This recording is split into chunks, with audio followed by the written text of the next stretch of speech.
4 minutes, the gentlewoman from New York is recognized. Thank you, Mr. Speaker, and thank you, Majority Leader, for yielding. Our nation faces an unprecedented crisis, with 1 in 3 Americans being told to stay home to flatten the curve.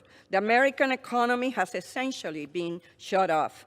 Restaurants, hotels, bars, retail stores, barbershops, dance, yoga studios, gyms, practically every segment of the small business sector is suffering immeasurably. Whether it's Brooklyn, New York, or Brooklyn, Wisconsin, small businesses are the heart of America's main streets. Unfortunately, many entrepreneurs are now facing impossible decisions about their future. This bill is about assisting these Main Street small businesses and their workers, not Wall Street banks or big corporations.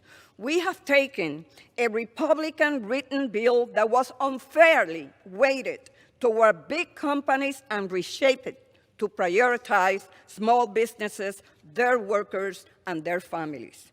This emergency package channels relief to small enterprises now.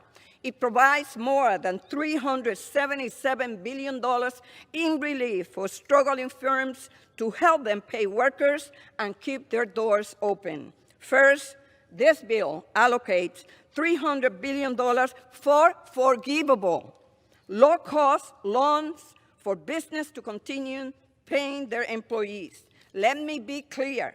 These loans are fully forgivable if firms keep their workforce on the payroll during this crisis. Since the crisis began, I have been advocating for debt-free ways to get capital to small firms. These provisions accomplish that goal.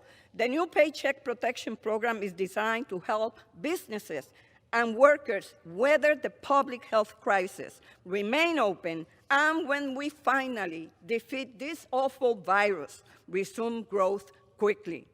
Beyond these fully forgivable loans, Democrats fought for emergency grants. I'm proud to say, working with my counterparts in the Senate, we have secured $10 billion for SBA to provide grants to small businesses for the first time in its history.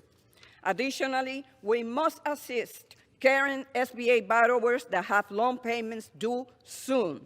That is why we are providing every current 7A and 504 loan and microloan borrower with payment relief for 6 months. This deferment will also be open to new borrowers to help them stay afloat. This bill provides SBA with $675 million in funding to not only hire new staff and equipment, but also to ensure SBA services are being delivered in languages other than English.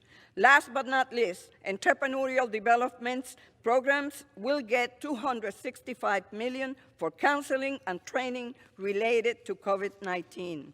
I should note, this bill is not perfect. It is the result of painstaking compromise.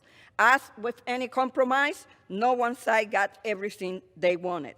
For now, however, small firms need to stop the bleeding, and this bill provides an economic tourniquet. I am proud of the work we accomplished in this package.